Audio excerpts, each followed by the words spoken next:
ಕೆಂಪೇಗೌಡರ ಆದರ್ಶಗಳನ್ನು ಯುವಜನತೆ ಜೀವನದಲ್ಲಿ ಅಳವಡಿಸಿಕೊಳ್ಳಬೇಕು. ಶಾಸಕ ಬಿಎನ್ ರವಿಕುಮಾರ್, ಶಿಡ್ಲಘಟ್ಟ. ನಾಡಪ್ರಭು ಕೆಂಪೇಗೌಡರು ಯಾವುದೇ ಒಂದು ಸಮುದಾಯಕ್ಕೆ ಸೀಮಿತವಾದ ನಾಯಕರಲ್ಲ. ಅವರ ದೂರದೃಷ್ಟಿ, ಆಡಳಿತ ವೈಖರಿ ಹಾಗೂ ಜನಪರ ಚಿಂತನೆ ಎಂದಿಗೂ ಪ್ರಸ್ತುತವಾಗಿದ್ದು, ಯುವಜನತೆ ಅವರ ಆದರ್ಶಗಳನ್ನು ಜೀವನದಲ್ಲಿ ಅಳವಡಿಸಿಕೊಳ್ಳಬೇಕು ಅಂತ ಶಾಸಕ ಬಿಎನ್ ರವಿಕುಮಾರ್ ಹೇಳಿದರು. ನಗರದ ತಾಲೂಕು ಪಂಚಾಯತ್ ಆವರಣದಲ್ಲಿ ತಾಲೂಕು ಆಡಳಿತ ಹಾಗೂ ರಾಷ್ಟ್ರೀಯ ಹಬ್ಬಗಳ ಆಚರಣಾ ಸಮಿತಿ ವತಿಯಿಂದ ಆಯೋಜಿಸಿದ 517ನೇ ನಾಡಪ್ರಭು ಕೆಂಪೇಗೌಡ ಜಯಂತಿ ಹಾಗೂ ಪ್ರತಿಭಾವಂತ ವಿದ್ಯಾರ್ಥಿಗಳ ಸನ್ಮಾನ ಸಮಾರಂಭ ಉದ್ಘಾಟಿಸಿ ಮಾತನಾಡಿದರು.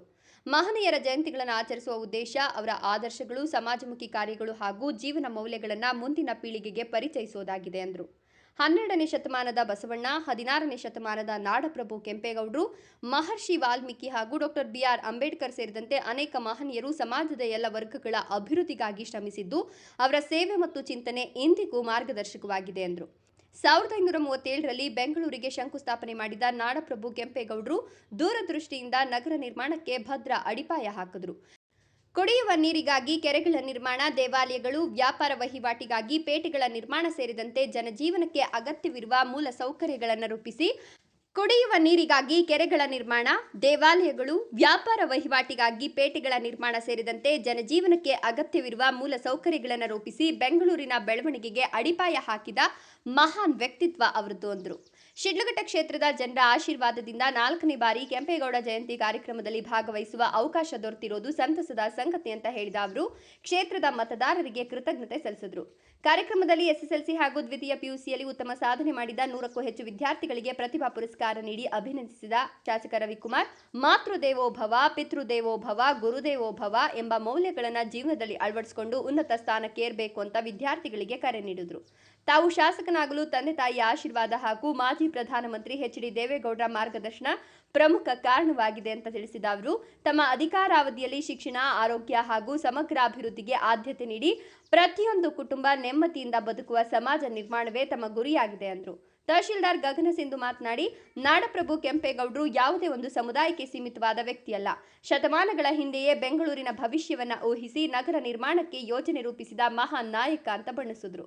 ನಗರದ ಅಭಿವೃದ್ಧಿಗೆ ಅಗತ್ಯವಿರುವ ಕೆರೆಗಳು, ಮಾರುಕಟ್ಟೆಗಳು, ದೇವಾಲಯಗಳು ಹಾಗೂ ಜನಜೀವನಕ್ಕೆ ಬೇಕಾದ ಮೂಲ ಸೌಕರ್ಯಗಳ ಬಗ್ಗೆ ಅವರು ಮೊದಲೇ ಯೋಜನೆ ರೂಪಿಸಿದ್ರು. ಅವರ ದೂರದೃಷ್ಟಿಯ ಫಲವಾಗಿ ಇಂದು ಬೆಂಗಳೂರು ವಿಶ್ವಮಟ್ಟದ ನಗರವಾಗಿ ಬೆಳೆದಿದೆ ಅಂತ ಹೇಳಿದರು. ತಹಶೀಲ್ದಾರ್ ಗಗನ ಸಿಂಧು ಮಾತನಾಡಿ, ನಾಡಪ್ರಭು ಕೆಂಪೇಗೌಡರು ಯಾವುದೇ ಒಂದು ಸಮುದಾಯಕ್ಕೆ ಸೀಮಿತವಾದ ವ್ಯಕ್ತಿಯಲ್ಲ. ಶತಮಾನಗಳ ಹಿಂದೆಯೇ ಬೆಂಗಳೂರಿನ ಭವಿಷ್ಯವನ್ನ ಊಹಿಸಿ ನಗರ ನಿರ್ಮಾಣಕ್ಕೆ ಯೋಜನೆ ರೂಪಿಸಿದ ಮಹಾನ್ ನಾಯಕ ಅಂತ ಬಣ್ಣಿಸಿದ್ರು. ನಗರದ ಅಭಿವೃದ್ಧಿಗೆ ಅಗತ್ಯವಿರುವ ಕೆರೆಗಳು, ಮಾರುಕಟ್ಟೆಗಳು, ದೇವಾಲಯಗಳು ಹಾಗೂ ಜನಜೀವನಕ್ಕೆ ಬೇಕಾದ ಮೂಲ ಸೌಕರ್ಯಗಳ ಬಗ್ಗೆ ಅವರು ಮೊದಲೇ ಯೋಜನೆ ರೂಪಿಸಿದ್ರು. ಅವರ ದೂರದೃಷ್ಟಿಯ ಫಲವಾಗಿ ಇಂದು ಬೆಂಗಳೂರು ವಿಶ್ವಮಟ್ಟದ ನಗರವಾಗಿ ಬೆಳೆದಿದೆ ಎಂದರು. ವಿದ್ಯಾರ್ಥಿಗಳು ಸಹ ತಮ್ಮ ಜೀವನದಲ್ಲಿ ಸ್ಪಷ್ಟ ಗುರಿ ಮತ್ತು ದೂರದೃಷ್ಟಿ ಹೊಂದಿ ಯೋಜಿತವಾಗಿ ಪರಿಶ್ರಮ ಪಟ್ಟರೆ ಮಾತ್ರ ಯಶಸ್ಸು ಸಾಧಿಸಲು ಸಾಧ್ಯ ಆಗ್ತದೆ ಅಂತ ಸಲಹೆ ಕೊಟ್ಟರು. ಕಾರ್ಯಕ್ರಮದಲ್ಲಿ ಎಸ್ಎಸ್ಎಲ್ಸಿ ಹಾಗೂ ದ್ವಿತೀಯ ಪಿಯುಸಿಯಲ್ಲಿ ಉತ್ತಮ ಸಾಧನೆ ಮಾಡಿದ ಸುಮಾರು 100 ಪ್ರತಿಭಾವಂತ ವಿದ್ಯಾರ್ಥಿಗಳಿಗೆ ಪ್ರತಿಭಾ ಪುರಸ್ಕಾರ ನೀಡಿ ಗೌರವಿಸಲಾಯಿತು.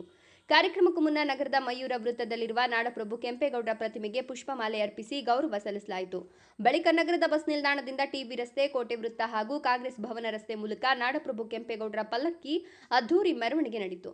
ಡೊಳ್ಳು ಕುಣಿತ, ತಮಟೆ ವಾದನ, ಜಾನಪದ ಕಲಾ ತಂಡಗಳ ಪ್ರದರ್ಶನ ಹಾಗೂ ವಿವಿಧ ಸಾಂಸ್ಕೃತಿಕ ಕಾರ್ಯಕ್ರಮಗಳು ಸಾರ್ವಜನಿಕರ ಗಮನ ಸೆಳೆದವು. ರಾಷ್ಟ್ರೀಯ ಹಬ್ಬಗಳ ಆಚರಣಾ ಸಮಿತಿ ವತಿಯಿಂದ ಆಯೋಜಿಸಿದ್ದ ಕಾರ್ಯಕ್ರಮದಲ್ಲಿ ತಹಶೀಲ್ದಾರ್ ಗಗನ ಸಿಂಧು, ತಾಲೂಕು ಪಂಚಾಯತ್ ಕಾರ್ಯನಿರ್ವಹಣಾಧಿಕಾರಿ ಹೇಮಾವತಿ, ನಗರಸಭೆ ಆಯುಕ್ತೆ ಅಮೃತ, ಚಿಮುಲ್ ನಿರ್ದೇಶಕ ಬಂಕ್ಮುನಿಯಪ್ಪ, ಜಿಲ್ಲಾ ಜಾಗೃತಿ ಸಮಿತಿ ಸದಸ್ಯ ಮೇಲೂರು ಮಂಜುನಾಥ್, ವಕೀಲರ ಸಂಘದ ಅಧ್ಯಕ್ಷ ನಾರಾಯಣಸ್ವಾಮಿ, ಹುಜಗೂರು ರಾಮಣ್ಣ, ಅಪ್ಪೇಗೌಡನಹಳ್ಳಿ ಲಕ್ಷ್ಮೀನಾರಾಯಣ ರೆಡ್ಡಿ, ಒಕ್ಕಲಿಗ ಸಂಘದ ತಾಲೂಕು ಅಧ್ಯಕ್ಷ ಬಿಎನ್ ನಾರಾಯಣಸ್ವಾಮಿ, ಸರ್ಕಾರಿ ನೌಕರರ ಸಂಘದ ಅಧ್ಯಕ್ಷ ಸುಬ್ಬಾರೆಡ್ಡಿ, ಆರಕ್ಷಕ ವೃತ್ತ ನಿರೀಕ್ಷಕ ಆನಂದ್, ಯುವ ಘಟಕದ ಅಧ್ಯಕ್ಷ ವೆಂಕಟಸ್ವಾಮಿ, ವಿವಿಧ ಇಲಾಖೆಗಳ ಅಧಿಕಾರಿಗಳು, ಸಂಘ ಸಂಸ್ಥೆಗಳ ಪದಾಧಿಕಾರಿಗಳು ಹಾಗೂ ಸಾರ್ವಜನಿಕರು ಭಾಗವಹಿಸಿದ್ರು. ಅದ್ದೂರಿ ಪಲ್ಲಕ್ಕಿ ಮೆರವಣಿಗೆಯಲ್ಲಿ ಶಾಸಕ ಬಿಎನ್ ರವಿಕುಮಾರ್, 2023ರ ಕಾಂಗ್ರೆಸ್ ಅಭ್ಯರ್ಥಿ ರಾಜೀವ್ ಗೌಡ, ಮಾಜಿ ಶಾಸಕ ಎಂ ರಾಜಣ್ಣ, ಬಿಜೆಪಿ ಗ್ರಾಮಾಂತರ ಮಂಡಲ ಅಧ್ಯಕ್ಷ ಸಿಕಲ್ ಆನಂದಗೌಡ, ರೈತ ಸಂಘದ ಕಾರ್ಯಾಧ್ಯಕ್ಷ ಭಕ್ತರಹಳ್ಳಿ ಬೈರೇಗೌಡ, ಮುನಿನಂಜಪ್ಪ, ತಾದೂರು ಮಂಜುನಾಥ್ ಸೇರಿದ್ದಾರೆ.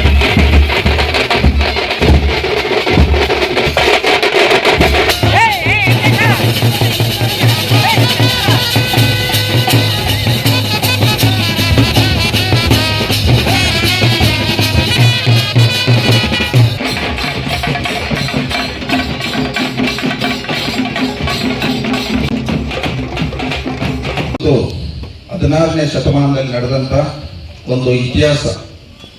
ನಾಡಪ್ರಭು ಕೆಂಪೇಗೌಡರ ಜಯಂತಿಯನ್ನು ಇಡೀ ಜಗತ್ತಿನಲ್ಲಿ ಇವತ್ತು ಆಚರಣೆ ಮಾಡ್ತಾ ಇದ್ದೀವಿ. ಇವತ್ತು ಕೆಂಪೇಗೌಡರ ಬಗ್ಗೆ ಇವತ್ತು ನಮ್ಮ ಸ್ನೇಹಿತರುಗಳೆಲ್ಲ ಪ್ರಾಸ್ತಾವಿಕವಾಗಿ ಮಾತಾಡಿದ್ದಾರೆ. ಇವತ್ತು ನಮ್ಮ ದೇಶದಲ್ಲಿ ಈ ಮಹನೀಯರ ಜಯಂತಿಗಳನ್ನ ನಾವು ಯಾಕೆ ಆಚರಣೆ ಮಾಡ್ತಾ ಇದ್ದೀವಿ ಅನ್ನೋದನ್ನ ನಾವು ಅರ್ಥ ಮಾಡಬೇಕು.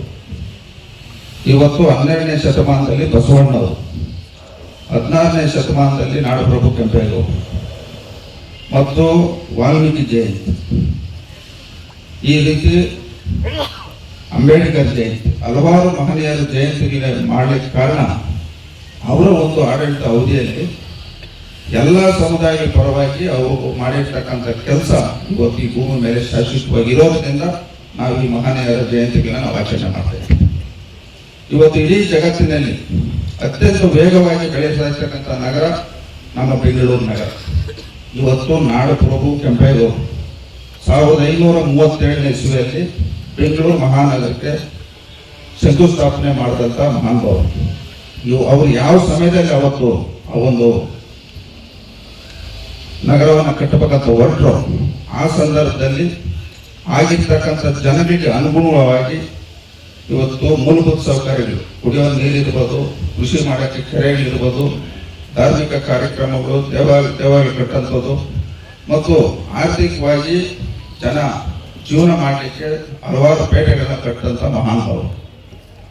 ಇವತ್ತು ನಾವು ಈ ಶಿಡ್ಲಘಟ್ಟ ವಿಧಾನಸಭಾ ಕ್ಷೇತ್ರದ ಸ್ವಾಭಿಮಾನ ಮತದಾರರ ಒಂದು ಆಶೀರ್ವಾದದಿಂದ ಈ 4ನೇ ವರ್ಷ ನಾನು ಕೆಂಪೇಗೌಡ ಜಯಂತಿಯಲ್ಲಿ ಆಚರಣೆ ಮಾಡಲಿಕ್ಕೆ ನನಗೆ ಅವಕಾಶ ಕೊಟ್ಟಿದ್ದಾರೆ. ಅವ್ರಿಗೆ ಈ ಸಂದರ್ಭದಲ್ಲಿ ನಾನು ಎಲ್ರಿಗೂ ತಲೆಬಾಗಿ ಧನ್ಯವಾದಗಳನ್ನು ಹೇಳಕ್ಕೆ ಬಯಸ್ತೇನೆ. ಅದೇ ರೀತಿ ವಿದ್ಯಾರ್ಥಿಗಳು ಇವತ್ತು ಸುಮಾರು ಒಂದು 100ಕ್ಕಿಂತ ಹೆಚ್ಚು ವಿದ್ಯಾರ್ಥಿಗಳು ತಾವಿಲ್ಲಿ ಬಂದಿದ್ದೀರಿ. ಇಲ್ಲಿ SSLC ಪಾಸ್ ಆಗಿರೋಂಥ ಮಕ್ಕಳು, ಸೆಕೆಂಡ್ PUC ಪಾಸ್ ಆಗಿರೋಂಥ ಮಕ್ಕಳು ತಾವು ಬಂದಿದ್ದೀರಿ. ಇವತ್ತು ನೀವು ಈ ಸಮಾಜದಲ್ಲಿ ಒಂದು ಉನ್ನತ ಸ್ಥಾನಕ್ಕೆ ಹೋಗ್ಬೇಕಾದ್ರೆ ನೀವು ಮಾಡಬೇಕಾಗಿರ್ತಕ್ಕಂಥ ಕೆಲಸ ಒಂದು ಮಾತೃದೇವೋಭವ, ಪಿತೃದೇವೋಭವ, ಗುರುದೇವೋಭವ. ಈ 3 ಜನ ನೀವು ಪಾಲನೆ ಮಾಡಿದಾಗ ಸಮಾಜದಲ್ಲಿ ಒಂದು ಉನ್ನತ ಸ್ಥಾನ 100% ನಿಮ್ಗೆ ಸಿಗ್ತಕ್ಕಂಥ ಕೆಲಸ. ಕೆಂಪೇಗೌಡರು ಅವರು ಒಂದು ಸಮುದಾಯಕ್ಕೆ ಮಾತ್ರ ಸೀಮಿತವಾದವರಲ್ಲ. ಅವರ ಏನಿತ್ತು ಅಂತ ಹೇಳಿ ತಮ್ಮೆಲ್ಲರಿಗೂ ಗೊತ್ತಿದೆ. ಈ ದಿನ ನಮ್ಮ ಬೆಂಗಳೂರು ಯಾವ ಮಟ್ಟಕ್ಕೆ ಬೆಳೆದಿದೆ ಅಂತ ಅವರು ಅವತ್ತೇ ಅದರದ್ದು ಏನಿದೆ ಅಂತ ದೂರದೃಷ್ಟಿ ಹೊಂದಿದ್ರು. ಬೆಂಗಳೂರು ಇದೇ ತರ ನಿರ್ಮಾಣ ಆಗ್ಬೇಕು, ಬೆಂಗಳೂರು ಇಷ್ಟೇ ಚೌಕಟ್ಟಲ್ಲಿ ಹಿಂಗಿರ್ಬೇಕು, ಒಂದು ನಗರ ನಿರ್ಮಾಣ ಆಗ್ಲಿಕ್ಕೆ ಏನೇನು ಪ್ರಾಮುಖ್ಯವಾಗಿ ಬೇಕಾಗತ್ತೆ, ಒಂದು ಕೆರೆ ಇರ್ಬೋದು, ಮಾರುಕಟ್ಟೆ ಆಗಿರ್ಬೋದು, ದೇವಾಲಯಗಳಾಗಿರ್ಬೋದು, ಒಂದು ನಗರ ಆಗ್ಲಿ ಒಂದು ಹಳ್ಳಿಯೇ ಆಗ್ಲಿ ಹೇಗೆ ಬೆಳವಣಿಗೆಗೆ ಮುಂಚಿತವಾಗಿ ಜನರಿಗಾಗ್ಲಿ ಏನ್ ಬೇಕು ಅಂತ ಅವರು ಒಂದು ಕನಸು ಕಟ್ಕೊಂಡು ಬಂದಿದ್ರು. ಅದೇ ತರ ನಮ್ಮ ಬೆಂಗಳೂರು ಇವಾಗ ಹೇಗ್ ಬೆಳೆದ್ ನಿಂತಿದೆ ಅಂತ ನಮ್ಗೆಲ್ರಿಗೂ ಗೊತ್ತಿದೆ. ಸೊ ಅದೇ ಎಲ್ರಿಗೂ ಎಲ್ಲ ಮಕ್ಳಿಗೂ ಅದೇ ಹೇಳ್ಕೊಂತೀನಿ, ಒಂದು ವಿಷನ್ ಅನ್ನೋದು ದೂರದೃಷ್ಟಿ ತುಂಬಾ ಇಂಪಾರ್ಟೆಂಟ್. ನಿಮ್ ಜೀವನದಲ್ಲೂ ಅಷ್ಟೇ. ನಾವ್ ಹಿಂಗ ಆಗ್ಬೇಕು, ನಾವ್ ಈ ತರ ಕಲಿಬೇಕು, ಈ ತರ ಮಾಡ್ಬೇಕು, ಈ ತರ ನಿರ್ಮಾಣ ಮಾಡ್ಬೇಕಂತ ಅನ್ಕೊಂಡ್ರೆ ಮಾತ್ರ ತಾವ್ ಮಾಡ್ಲಿಕ್ಕೆ ಸಾಧ್ಯ. ಅದೇ ತರ ನಾವು ಓದ್ಕೊಂಡು ಹಂಗೆ ಹೋಗ್ತೀವಿ ಅಂತ ಅನ್ಕೊಂಡ್ರೆ ತಾವೇನ್ ಅಚೀವ್ ಮಾಡ್ಬೇಕಂತ ಅನ್ಕೊಂತೀವಿ ಅದ್ರಲ್ಲಿ ಮೇ ಬಿ ಒಂದ್ ಹೆಜ್ಜೆ ಅಷ್ಟೇ ಮುಂದಕ್ಕೆ ಬಂದಿರ್ತೀವಿ. ಪ್ಲಾನ್ ಮಾಡ್ಕೊಂಡು ವಿಷನ್ ಇಟ್ಕೊಂಡು ಹೋದ್ರೆ ಎಲ್ಲರೂ ಮುಂದೆ ಬರ್ತೀರಾ ಜೀವನದಲ್ಲಿ ಅಂತ ಹೇಳಕ್ ಇಷ್ಟಪಡ್ತೀನಿ. ಮತ್ತೆ ಸ್ಟೂಡೆಂಟ್ಸ್ ಇಲ್ಲಿ ತುಂಬಾ ಇವತ್ತೊಂದು 100 ಮಕ್ಕಳಷ್ಟವರೆಗೆ ಪ್ರತಿಭಾ ಪುರಸ್ಕಾರ ಹೊಂದಿದೀವಿ. ಎಲ್ಲಾ ಫೀಲ್ಡ್ಸ್ ಅಲ್ಲೂ ಒಳ್ಳೆ ಮಾರ್ಕ್ಸ್ ತಂದು ಮಕ್ಳು ಇವತ್ತು ಬಂದಿದ್ದೀರಾ. ಸೊ ತಮ್ ಎಲ್ಲರಿಗೂ ಇದೇ ಮೊದಲನೇ ಹೆಜ್ಜೆ ಆಗಿ ತಮ್ಮ ಜೀವನದಲ್ಲಿ ಇನ್ನ ಮುಂದೆ ಬಂದು ತಾವೆಲ್ಲರೂ ನೆಕ್ಸ್ಟ್ ಟೈಮ್ ಈ ವೇದಿಕೆ ಮೇಲೆ ಎಲ್ಲರೂ ಬಂದು ಕೂತು ತಾವು ಭಾಷಣ ಮಾಡ್ಬೇಕಂತ ಹೇಳಕ್ ಇಷ್ಟಪಡ್ತೀನಿ. ಎಲ್ರಿಗೂ ನಮಸ್ಕಾರ. ಸಮಸ್ತ ನಾಡಿನ ಜನತೆಗೆ ಇವತ್ತು ಕೆಂಪೇಗೌಡ ಜಯಂತಿಯ ಶುಭಾಶಯಗಳು. ಕೆಂಪೇಗೌಡರ ಒಂದು ತ್ಯಾಗ, ಬಲಿದಾನ, ಅವರ ತತ್ವ ಸಿದ್ಧಾಂತಗಳನ್ನು ನಮ್ಮ ದೇಶದಾದ್ಯಂತ ಎಲ್ಲರೂ ಕೂಡ ನಾವು ಅಳವಡಿಸ್ಕೋಬೇಕು. ಇವತ್ತು ಬೆಂಗಳೂರು ನಗರಕ್ಕೆ ಬುನಾದಿ ಯಾರು ಅಂತಂದರೆ ನಮ್ಮ ಕೆಂಪೇಗೌಡರು. ಬೆಂಗಳೂರು ನಗರವನ್ನು ಪ್ರಸಿದ್ಧವಾದ ನಗರ ಬರೀ ರಾಜ್ಯದಾದ್ಯಂತ ಅಲ್ಲ, ದೇಶದಾದ್ಯಂತ ಅಲ್ಲ, ಅಂತಾರಾಷ್ಟ್ರೀಯ ಮಟ್ಟದಲ್ಲೂ ಬೆಂಗಳೂರಿನ ಸ್ಥಾನ ನಂಬರ್ 1 ಆಗಿದೆ. ಮುಂದಿನ ದಿನಗಳಲ್ಲಿ ಇನ್ನೂ ಒಳ್ಳೆಯ ಸ್ಥಾನಕ್ಕೆ ಹೋಗುತ್ತೆ. ಅದೇ ರೀತಿ ನಮ್ಗೆ ಎಲ್ರಿಗೂ ಹೆಮ್ಮೆ ಏನು ಅಂತಂದರೆ ಇವತ್ತು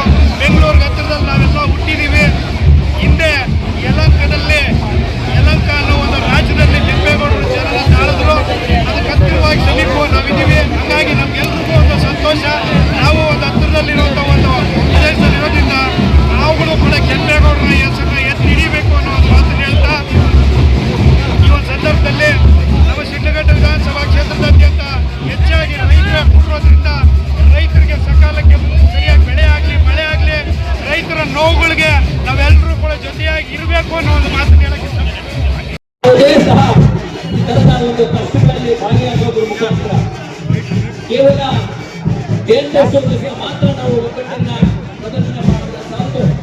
ಪ್ರತಿ ದಿವಸ ನಮ್ಮ ಕುಲಬಾಂಧವರಿಗೆ ಯಾವುದೇ ಕಷ್ಟ ಬಂದಾಗ ಎಲ್ಲರೂ ಸಹ ಪಕ್ಷ ಭೇದವನ್ನ ಮರೆತು ಎಲ್ಲರೂ ಸಹ ಒಟ್ಟಿಗೆ ಕೂಡಿ ಒಂದು ಪೊಲೀಸ್ ಸ್ಟೇಷನ್ ಆಗಿರ್ಬೋದು, ತಾಲೂಕು ಆಫೀಸ್ ಆಗಿರ್ಬೋದು, ಯಾವುದೇ ಕಷ್ಟಗಳಾಗಿರಲಿ ನಮ್ಮ ಕುಲಬಾಂಧವರು ಬಂದಾಗ ನಾವೆಲ್ಲರೂ ಒಗ್ಗಟ್ಟಾಗಬೇಕು. ಅವತ್ತಿನ ದಿವಸ ನಾವು ನಮ್ಮ ಒಗ್ಗಟ್ಟನ್ನ ಪ್ರದರ್ಶನ ಮಾಡಿದಾಗ ಅವತ್ತು ನಮ್ಮ ಕೆಂಪೇಗೌಡರಿಗೆ ಖುಷಿ ಆಗ್ತದೆ. ನಮ್ಮ ಕೆಂಪೇಗೌಡರು ನಮ್ಮ ಕುಲಬಾಂಧವರು ಇವತ್ತಿನ ದಿವಸ ನಮ್ಮ ಕುಲಬಾಂಧವರೇ ಒಬ್ಬರು ಮುಖ್ಯಮಂತ್ರಿ ಆಗಿರೋದು ಸಹ ನಮಗೆ ತುಂಬಾ ಹೆಮ್ಮೆಯ ವಿಷಯ. ಪಕ್ಷ ಯಾವುದೇ ಇರಲಿ ನಮ್ಮ ಕುಲಬಾಂಧವರು ಇವತ್ತಿನ ದಿವಸ ಒಬ್ಬ ಮುಖ್ಯಮಂತ್ರಿ ಸ್ಥಾನದಲ್ಲಿ ಕೂತಿದ್ದಾರೆ. ನಮ್ಮ ಶ್ರೀಗಳಲ್ಲೂ ಸಹ ಮುಂದಿನ ದಿವಸ ಮುಂದಿನ ವರ್ಷ ಪ್ರತಿ ವರ್ಷ ಏನು ಆಚರಣೆ ಮಾಡ್ಕೊಳ್ತಾ ಬಂದಿದ್ದೀವಿ, ಈ ಆಚರಣೆಯಲ್ಲಿ ಯಾವುದೇ ರಾಜಕಾರಣ ಬೇಡ, ನಾ ಮುಂದೆ ನೀವು ಅನ್ನೋದು ಬೇಡ.